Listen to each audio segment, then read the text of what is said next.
Beauty. The dictionary defines it as a quality giving intense aesthetic pleasure. 400 years ago, the Medicis, the philanthropic visionaries of their age, manifested beauty through the works of Michelangelo, Raphael, and Bernini. Italy was fortunate to have had the Medicis. Austin has been blessed with people like Bobbie Crenshaw. Born in Little Rock, Arkansas, Roberta Purvis was one of 3 children in a family of modest means. However, her mother Lucy was determined to better her children's lot in life, selling World Book encyclopedias door to door in order to send Bobbie to a prestigious finishing school, attended by the daughters of industrial giants such as the Hershey family. My mother was a wonderful artist. She was also a tremendous salesperson. So it's things like that that probably, because of the qualities that my mother impressed on me, which was frugality and not extravagance. And I was always conscious of the fact she was the one that was making it possible for me to have a rather a luxurious way of life, to go to school with girls that were very, very wealthy and very prominent, and that their lifestyle was different from mine. Young Miss Every sense of the word a Renaissance woman, a striking beauty and social success who once had beat the legendary Olympian Babe Didrikson Zaharias in the 50-yard dash. She studied ballet with the world-renowned ballet master Kozlov and pioneered a more aggressive brand of women's basketball than was common in those times. Then a life-changing event occurred. Lucy Purvis pinched pennies to send her daughter on a spectacular trip to Europe. The great cities, parks, museums, theaters, and art there were proof positive to Bobbie that mankind could indeed achieve a balance between commerce and aesthetic beauty.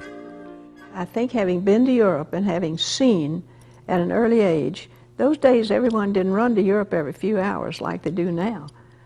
And so having seen the major cities of Europe and the way they had their parks and the way they had their flowers and the way they had treated their environs of their cities, you know, was totally impressed on my mind. Countless battles with businessmen and politicians occurred over the years as Bobbie and her tiny cadre of supporters championed the cause of beauty in Austin. Austin's spectacular scenic wonders were besieged by plans for unfettered development that could forever destroy the landscape. We did wake them up, and they did realize that they had to stop making a channel of this lake, that it needed to not get any narrower. In other words, it could have been as deep, you could have gone down to the Yangtze River in China and it would have been all right with them. Austin's atmosphere encouraged open artistic expression in all forms, but its artists lacked adequate professional space, financial support, and a passionate public to help them grow and thrive. So Bobbie got to work. The park board had no power until Bobbie became its vigilant leader, sounding the alarm to protect our lakes and parkland. The peace, calm, beauty, and serenity of Town Lake would not be in evidence today had it not been for Bobbie's dogged fight to do away with motorized boating, her single-handed campaign to plant 300 fruit trees along First Street, and her extraordinary vision of a network of hike and bike trails, areas which might have languished as places to be feared rather than enjoyed by joggers, strolling lovers, and children.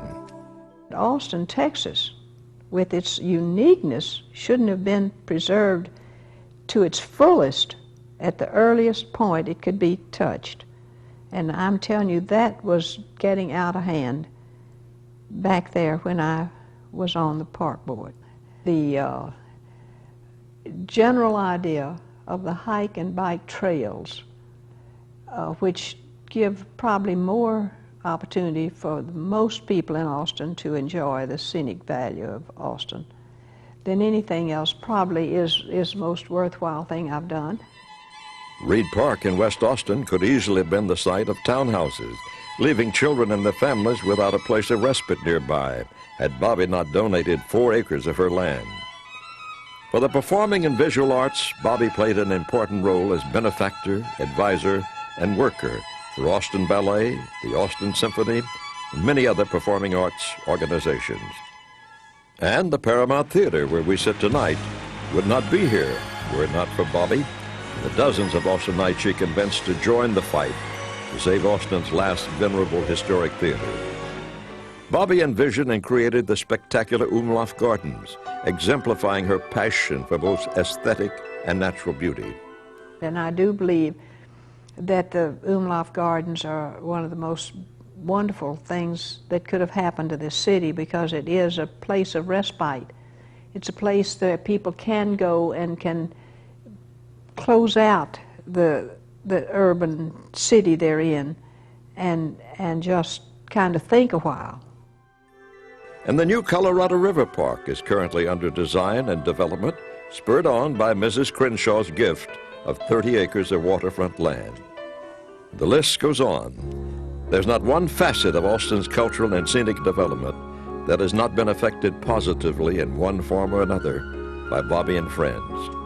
It is impossible to know what other accomplishments she has that she won't take credit for, which pays silent tribute to her perseverance, generosity, single-minded dedication, and love for Austin. I guess maybe you're dealing with somebody that's spent a lot of her time, I'm afraid, looking after everybody else's business and trying to reform the world. I've done the best I could, and I have wanted to do better, but I'm not sure that you'd think in the overall picture that I've done anything so wonderful that I should even be being honored for. Now, I just feel like that there's a challenge. The challenge of beauty ought to be everyone's challenge. Beauty, a quality that gives intense aesthetic pleasure, just like our Bobbie.